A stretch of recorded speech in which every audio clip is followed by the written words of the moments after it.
Hello listeners, welcome back to హులుస్లో stories world అబ్బా. ఈరోజు మన ఛానల్ కోసం నేను రాసిన కథ చెలి నీవెవ్వరే పార్ట్ 22 అబ్బా.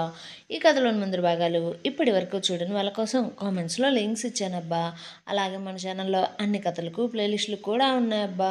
కొంచెం సబ్స్క్రైబ్ చేసుకొని చూస్తూ కథ నచ్చినట్లయితే తప్పకుండా లైక్ చేసి కథ ఎలా ఉందో ఓ బుల్లి కామెంట్ రాయండి. అలాగే మన ఛానల్లో కొత్త స్టోరీ కూడా రన్ అవుతుందబ్బా, దాన్ని కూడా చూస్తూ కుసంతా ఎంకరేజ్ చేయండి. అలాగే స్టోరీస్ని కొంచెం షేర్ చేయండి అబ్బా. మరి మనం కథలోకి వెళ్ళిపోదామా? ఫ్లాట్ ఖాళీ చేయమంటూ అపార్ట్మెంట్ వారందరూ అంటూ ఉంటే ఆ విషయాన్ని మాయ తనకు అనుకూలంగా మార్చుకుంటూ వారితో ఆ విధంగా ధరణినే చెప్పిస్తుంది అంటూ ఆ నిందను కూడా ధరణి మీద వేసి చక్రం చంద్రిక మనసులో ఇంకా ఇంకా ధరణి మీద విషం నింపుతూనే ఉంది. అనూష ధరణిని చాలా బ్రతిమలాడడంతో ఆమె అయిష్టంగానే జేకే ఇంట్లో ఉండడం కోసం ఒప్పుకుంటే జేకేకి ధరణి మీద ఉన్న ఫీలింగ్స్ ప్రేమ అని తెలిసి ఆమెను తన ఇంటికి తీసుకుపోతూ ఆమెతో పాటు నడుస్తూ వారిద్దరూ కలిసి వేసే అడుగులు వారి పెళ్లిలో 7 అడుగులు కావాలి అని కోరుకుంటూ ఉంటే ధరణికి మాత్రం ఆ పరిస్థితులన్నీ అస్సలు నచ్చక వీలైనంత త్వరగా అక్కడి నుంచి వెళ్ళిపోవాలనుకుంటుంది. అనూష నేరుగా తన ఆఫీస్ దగ్గరికి వెళ్ళిపోయి తన అసిస్టెంట్ లాయర్స్ అందరినీ పిలిచి, నాకు చక్రం ప్రాపర్టీ కేసుకి సంబంధించిన ప్రతి లీగల్ డాక్యుమెంట్ కావాలి. అలాగే ఆ కేసులో నా అపోజిట్ లాయర్కి సంబంధించి ఇప్పటి వరకు అతను వాదించిన లా పాయింట్స్, ఇంకా అతను కేసు గురించి కోర్టులో సబ్మిట్ చేసిన ప్రతి లీగల్ డాక్యుమెంట్స్కి కాపీస్ కావాలి. అలాగే ఆ కేసులో కోర్టు తీర్పు మార్చగలిగే పాయింట్స్ ఏమన్నా ఉన్నాయేమో మీ బుర్రకు తడితే వెంటనే నాకు ఏ టైంలోనైనా సరే, రాత్రైనా పగలైనా సరే ఫోన్ చేయడానికి మాత్రం ఆలోచించద్దు. వెంటనే నాకు ఫోన్ చేసి చెప్పండి. ఇంకో 2 రోజుల వరకు నేను ఈ కేసు మీదే కూర్చుంటా. నాకున్న అన్ని అపాయింట్మెంట్స్ని మార్చేయండి. అలాగే నేను అటెండ్ అవ్వాల్సిన కోర్టు కేసులకు వాయిదాలు తీసుకోండి. మీరు కూడా ఈ కేసు మీదే పనిచేయండి అంటూ పనులను పురమాయించి ఆమె దగ్గరున్న కొన్ని వివరాలను క్షుణ్ణంగా పరిశీలించడం మొదలుపెట్టింది అనూష చక్రాన్ని దెబ్బ కొట్టడం కోసం. మరోవైపు మాయ చెప్పిందంతా విన్న చంద్రిక ఆ మాటలన్నీ నిజమేనని నమ్ముతూ, అవునురా చక్రం, ఆ గొడ్డుబోతుది ఇలాగే ఆలోచిస్తుంది. దానికి అసలు ఏ రోజు నీ సుఖం సంతోషం పట్టిందిరా చెప్పు. ఇన్నేళ్ళు మీ సంసారంలో అయినా ధరణి ఎప్పుడు చూడు తన మాటే నెగ్గాలి అని, తను మాత్రమే ఏదైనా సాధించగలను అనిపించుకోవడం కోసం, నలుగురిలో గొప్ప కోసం తప్ప నీ గురించి ఎప్పుడు ఆలోచించింది? నిన్ను పూచిక పుల్లలా తీసి పక్కన పెడుతుందిరా. అయినా అది సంసారం చేసిన ఇన్ని రోజుల్లో ఏ రోజు నీ మాట నా మాట వినింది చెప్పు, లెక్క చేసింది చెప్పు. అందుకేరా దాని బుద్ధి తెలిసిన దేవుడు దానికి తగిన శాస్తి చేసి బిడ్డలను లేకుండా చేసి నిన్ను దాని బారి నుంచి త్వరగా రక్షించాడు. కానీ ఇప్పుడేమో అది అనుభవించలేని సుఖాలన్నీ మీ ఇద్దరు అనుభవిస్తుంటే చూడలేక కళ్ళల్లో నిప్పులు పోసుకుంటుందిరా. అందుకనే మాయ చెప్పినట్లుగానే వీళ్ళందరికీ ఫోన్ చేసి 4 దొంగ కన్నీటి బొట్లు కార్చి ఇలా పొద్దున్నే వీళ్ళను మన ఇంటి మీదకు పంపించిందిరా. అందుకే దాని ప్లాన్స్ని, దాని ఆటలను ఇక మనం సాగనివ్వకూడదు. కాబట్టి ఇలాంటి వాళ్లకు మనం దూరంగా వెళ్ళిపోదాంరా అనడంతో మాయ ఆ మాటలకు సంతోషపడుతూ ఉంటే చక్రం మాత్రం ఆలోచనలో పడ్డాడు. అది గమనించిన మాయ చిన్నగా అతని దగ్గరకు జరిగి అతని గుండెల మీద మెల్లగా తలవాల్చి, చక్రం, నాకు తెలుసు చక్రం, నీకు ఈ ఫ్లాట్ ఖాళీ చేయడం ఇష్టం లేదని. ఎందుకంటే నువ్వు ధరణి ఎన్నో కలలతో ఈ ఫ్లాట్ని కొన్నారు కదా. అలాగే ధరణితో నీకు ఎన్నో జ్ఞాపకాలు ఈ ఫ్లాట్లోనే ఉన్నాయి కదా. అలాంటి నీకు దీన్ని ఇప్పుడు ఖాళీ చేయాలి అంటే చాలా కష్టంగానే ఉంటుంది బేబీ.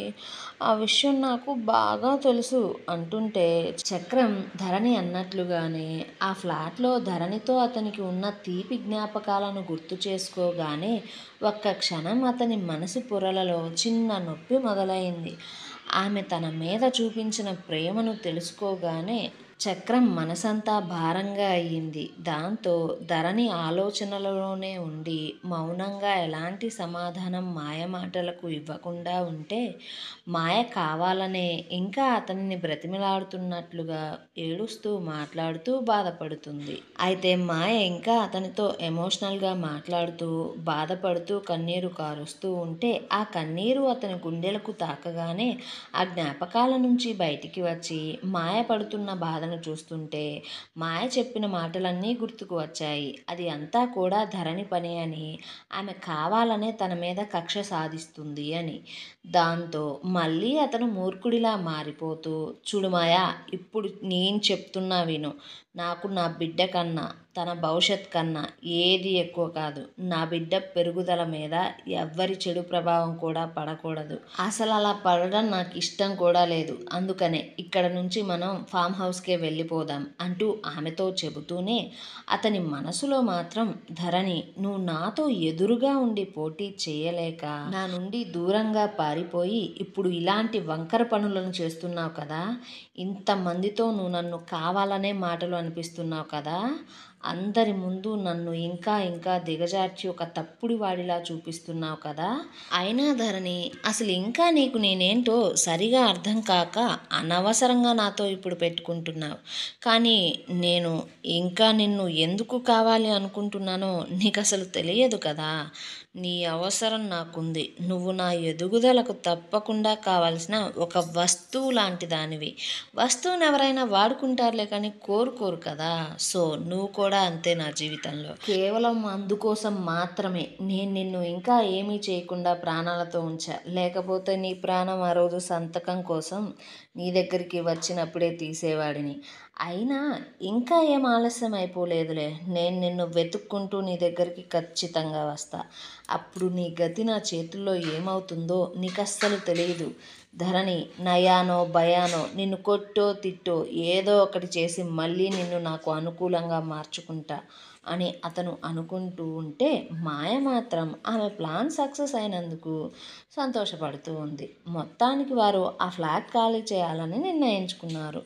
ఇంకోవైపు కొడుకు జాగ్రత్తగా ధరణిని నడిపించుకుంటూ ఇంటికి తీసుకుని వస్తుంటే, సరళ ఒక్క నిమిషం వారిని అలాగే చూస్తూ వారిద్దరూ చూడముచ్చటైన జంట అని అనుకోకుండా అస్సలు ఉండలేకపోయింది.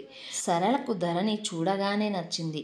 ఆమెను కొడుకుతో చూస్తున్న ప్రతిసారి కూడా ఆమె తన ఇంటికి కోడలిగా రావాలి అని తన మనస్సు కోరుకుంటూ ఉంది. అలా ఆమె తన ఊహలలో ఉండగానే ధరణి, జేకే ఆ ఇంటి గడపలో ఒకేసారి అడుగుపెట్టారు. అదేదో దైవ నిర్ణయంలా అయినట్లు ఇద్దరూ కూడా కుడికాలు ఇంట్లో కలిసి పెట్టడంతో సరళ మనసులో ఉన్న ఆశలు మరింతగా బలపడుతున్నాయి. అలా ఆమెను జేకే డైనింగ్ టేబుల్ దగ్గరకు తీసుకుని వచ్చి సరళను కూడా కూర్చోమంటూ చెప్పి అతను తినడానికి కోసం కూర్చుంటే పని మనిషి అందరికీ టిఫిన్ వడ్డించింది. అలా ధరణి కొంచెం మొహమాటంగా తింటుంటే సరళ ఆమెను గమనించి చిన్నగా ఆమెతో మాటలు కలుపుతూ తన బిడియాన్ని దూరం చేస్తే, జేకే ధరణి కొంచెం మామూలుగా అవ్వడాన్ని చూసి తల్లి వైపు తిరిగి, అమ్మ, ఈ రోజు నుంచి ధరణి ఒక 2-3 రోజులు మనతో పాటు మన ఇంట్లోనే ఉంటుంది అంటూ చెబుతూ పేపర్లో విషయం మాత్రం తల్లితో చెప్పకుండా, ధరణికి ఒంటరిగా ఉంటే చనిపోయిన తన తల్లిదండ్రులు గుర్తుకు వచ్చి బాగా ఏడుస్తుందంట. అప్పుడప్పుడు ఆ బాధను తట్టుకోలేక స్పృహ తప్పి పడిపోతుందట. ఇంతకు ముందు నేను తనను తీసుకుని రావడానికి వెళ్ళినప్పుడు కూడా తన రూమ్లో అలాగే పడిపోయిందమ్మా అంటూ అనూష ఫోన్ గురించి చెప్పి, తన ఫ్రెండ్ ఇంకో 2-3 రోజుల్లో ధరణితో ఉండడానికి ఇక్కడికి వస్తుందంట. అప్పటిదాకా మనతోనే ఉంచుకోమంటూ నన్ను చాలా రిక్వెస్ట్ చేసిందమ్మా. అందుకనే నేను ఒప్పుకున్నా. ఈ విషయంలో నీకు ఎలాంటి అభ్యంతరం అంటూ తల్లిని అడుగుతూ ఉండగానే సరళ కొడుకు మాటలు పూర్తి కాకముందే ధరణి చేతి మీద చేతిని నెమ్మదిగా వేసి నిమురుతూ, నాకు ఎలాంటి అభ్యంతరం లేదురా. అయినా ఒంటరితనంలో బాధ ఎలా ఉంటుందో నాకు బాగా తెలుసు. కాబట్టి ధరణి భావాలు నాకు అర్థమవుతున్నాయిరా. అంటూ కొడుకుతో చెప్పి ధరణిని ప్రేమగా చూస్తూ, చూడమ్మా ధరణి, నువ్వెలాంటి మొహమాటం లేకుండా ఇక్కడ నీకు నచ్చినన్ని రోజులు నీకు నచ్చినట్లుగా ఉండొచ్చురా. ఇది కూడా నీ ఇల్లే అనుకో, మేము నీ వాళ్ళమే అనుకో అంటూ చాలా ప్రేమగా చెబుతూ ఉంటే ధరణికి ఆమె మాటలకు చాలా ప్రశాంతంగా అనిపించింది. కానీ జేకే తన తల్లి మాటలకు మనసులోనే సంతోషపడుతూ, అమ్మా, తనేదో మాట వరుసకు అనుకోవడం కాదమ్మా, ఇది తనిల్లే అవుతుంది, తను మన మనిషి అవుతుంది, ముఖ్యంగా నా మనిషి అవుతుంది. నువ్వు మాట వరుసకు అన్న మాటలన్నీ కూడా నేను నీకు నిజం చేసి కొన్ని రోజుల్లోనే చూపిస్తా. తను ఎవరైనా సరే, తనకు ఎలాంటి ఆరోగ్య సమస్యలు ఉన్నా సరే, నాకు తనే కావాలి, నేను తననే పెళ్లి చేసుకుంటా. ఎందుకంటే నేను తనను ప్రాణంలా ప్రేమిస్తున్నా. తనను ఎవ్వరు విలువ లేకుండా చూసినా సరే, నాకు మాత్రం తనే జీవిత భాగస్వామిగా కావాలి. తను ఒక్కసారి నా ప్రేమను ఒప్పుకోనివ్వు. ఎవరైతే ధరణిని ఇంతలా బాధ పెట్టారో ఈరోజు, వారికి అసలైన బాధ ఎలా ఉంటుందో నేను చూపిస్తా. తను నా జీవితంలోకి వచ్చిన మరుక్షణం నుంచి అసలు తనకు కష్టం అంటే ఏంటో తెలియకుండా నేను చూసుకుంటా అని ధరణిని చూస్తూ మనసులోనే అనుకుంటూ టిఫిన్ తినేసి లేచి రూమ్కి వెళ్తూ ఒక్కసారి వెనక్కి తిరిగి పని మనిషిని చూస్తూ, చూడు, కిందున్న రూమ్ని శుభ్రం చేయి, అలాగే ధరణిని అడిగి ఆమెకు సంబంధించిన వస్తువులన్నీ పెంట్ హౌస్ నుంచి తీసుకువచ్చి తన రూమ్లో తనకు నచ్చినట్లు అరేంజ్ చేయి, అలాగే తను ఎప్పుడు ఏది కావాలంటే అది చేసి పెట్టు అంటూ చెప్పి తల్లిని చూసి చిన్న చిరునవ్వుతో, ఈ రోజు నుంచి నీకు ఇంట్లో తోడు దొరికింది కదమ్మా, బాగా ఎంజాయ్ చేయి, ఇక మీ ఇద్దరికి అసలు ఒంటరితనమే ఉండదులే అన్నట్లు నన్ను మాత్రం మర్చిపోకు అంటూ తమాషాగా మాట్లాడి వెళ్ళిపోతూ ఉంటే ధరణికి జేకేతో జరిగిన కొన్ని సంఘటనల వల్ల మనసంతా చికాకుగా ఉండడం వల్ల గుడికి పోవాలి అనిపించింది ఆ నిమిషంలో. దానితో జేకేని, సరళని అలాగే చూస్తూ వెళ్ళిపోతున్న జేకేని పిలుస్తూ, జేకే సార్, నేను కూడా ఆంటీతో కలిసి ఈరోజు గుడికి పోవాలి అనుకుంటున్నా అంటూ సరళ వైపు తిరిగి, మీకు ఎలాంటి ఇబ్బంది లేదు కదా ఆంటీ అనగానే సరళ, అలాంటిదేమీ లేదమ్మా అంటూ కొడుకు వైపు తిరిగి, ఏమంటావు అన్నట్లు కళ్ళెగరైగా జేకే, సరే అమ్మా, మీరు రెడీ అవ్వండి, నేను ఆఫీస్కి వెళ్తూ మిమ్మల్ని గుడిలో దింపి వెళ్ళిపోతాను అంటూ చెప్పి పైకి వెళ్ళాడు. అలా ధరణి వాళ్ళు తిన్న తరువాత జేకే వారిని గుడిలో వదిలి ఆఫీస్కి వెళ్ళిపోయాడు. కొద్దిసేపు గుడిలో ప్రశాంతంగా గడిపి 12 దాటుతున్నప్పుడు ఇంటికి వస్తూ కారులో ఉన్న ధరణిని చూస్తున్న సరళ ఆమె గురించి తెలుసుకోవాలి అనుకుంటూ, ధరణి, నేనిప్పుడు నిన్ను ఇలా అడుగుతున్నానని నా గురించి నువ్వేమీ తప్పుగా అనుకోకమ్మా. అసలు నీకు అమ్మా నాన్న తప్ప మరొక బంధం అంటే బంధువులు లాంటివారు, అమ్మమ్మ, నానమ్మ, తాతయ్య, మామయ్య, పెద్దమ్మ, చిన్నమ్మ, బాబాయ్ ఇట్లా ఎవరైనా ఉంటారు కదా, వాళ్ళెవరూ లేరా అంటుంటే ధరణి తన వాళ్ళందరినీ ఒకసారి తలుచుకుంటూ, ఉన్నారండి, కానీ వాళ్ళకే నేను అవసరం లేదు, నా ఆస్తి మాత్రమే కావాలి. కానీ నేనేమో నాకు కొందరి నిజస్వరూపాలు తెలియక నా ఆస్తిని అపాత్రదానం చేసి ఇప్పుడు ఇలా ఒంటరిగా మిగిలిపోయా అంటూ కొంచెం బాధగా చెబుతూ ఉంటే సరళ, సారీ అమ్మా ధరణి, అడిగి నిన్ను బాధ పెట్టి ఉంటే అంటూ చెప్తే ధరణి, అలాంటిదేమీ లేదాంటీ అంటూ ఆమెతో చెప్పి కారద్దం నుండి బయటకు చూస్తూ ఉండిపోతే సరళ మాత్రం ఆమెను కోడలిగా చేసుకోవాలని గట్టిగా మనసులో అనుకుంటూ తన పూర్తి వివరాలు తెలుసుకుంటే ముందు ముందు భవిష్యత్తులో తన వారితో ఎలాంటి ఇబ్బంది ఉండదు అని భావిస్తూ ఉంది. ఇంకోవైపు ఫామ్ హౌస్కి చేరుకున్న మాయ ఆ ఇంటికి వచ్చి దాని హోదాని, దర్పాన్ని చూస్తూ చివరికి తను కోరుకున్న జీవితం తన చేతుల్లోకి వచ్చినందుకు ఎంతో సంతోషపడుతూ, ఇక్కడ నుండి నేను ఈ ఇంటికి మహారాణిని అనుకుంటూ తల్లితో ఫోన్ చేసి తన సంతోషం అంతా పంచుకుంటూ ఫ్లాట్లో జరిగిందంతా ఆమెకు చెప్పి మాయ చేసిన పని కూడా చెప్పడంతో, ఉమ, మంచి పని చేశావురా, వాళ్ళందరి దరిద్రాన్ని త్వరగా వదిల్చుకున్నావు, లేకపోతే నీకు పట్టిన అదృష్టాన్ని చూసి కుళ్ళుకొని చస్తూ ఉండేవాళ్ళు. ఇంకా నువ్వు అక్కడే ఉంటే నీ మీద కోపంతో, ఆ దాని మీద జాలితో రోజు నిన్ను సూటిపోటి మాటలతో అసలు సుఖంగా బ్రతకనిచ్చేవాళ్ళు కాదు. మొత్తానికి తెలివిగా మంచి పని చేశావు అంటూ కూతుర్ని పొగుడుతూ ధరణి బెంగళూరులో ఉన్న విషయం చెప్పి, అలాగే ఆమెను వెతకడం కోసం తండ్రి ఎన్ని దారుల్లో ప్రయత్నిస్తున్నాడో కూడా చెప్పింది.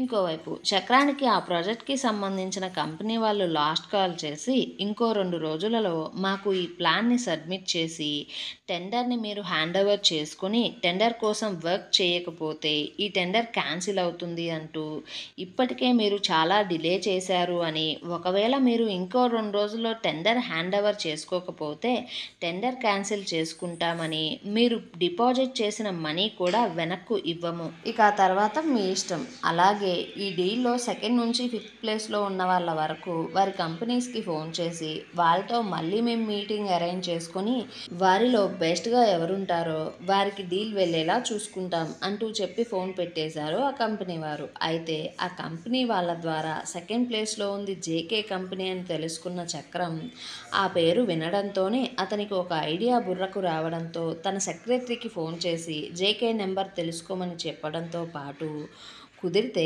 అతనిని కలిసే ఏర్పాట్లు చేయమంటూ తన ఐడియాని మాయతో కూడా చెప్పడం కోసం తన కోసం రూమ్‌కి వెళ్ళాడు. ఏవండోయ్! అసలు ఇంతకీ జేకే పేరు వినగానే చక్రానికి వచ్చిన ఐడియా ఏమై ఉంటుంది? అసలు నిజంగానే వీరిద్దరూ కలుస్తారా? చక్రం మనసేంటో, అతని బుద్ధేంటో తెలిసిన జేకే ఇతనికి ఏ విధంగా సమాధానమిస్తాడు? ధరణి గురించి జేకే తల్లి అసలు నిజం తెలుసుకోగలదా? అసలు ఇంతకీ జేకే తన ప్రేమ గురించి ధరణికి ముందు చెప్తాడా? లేదా అంతకన్నా ముందే ధరణి అక్కడి నుంచి వెళ్ళిపోతుందా? ఈ ప్రశ్నల సమాధానం కోసం మన ఛానల్‌ని సబ్స్క్రైబ్ చేయండి. ఈ వీడియోని లైక్ చేయండి. కథాకథనం ఎలా ఉందో ఒక బుల్లి కామెంట్ చేసి చెప్పండబ్బా కొంచెం.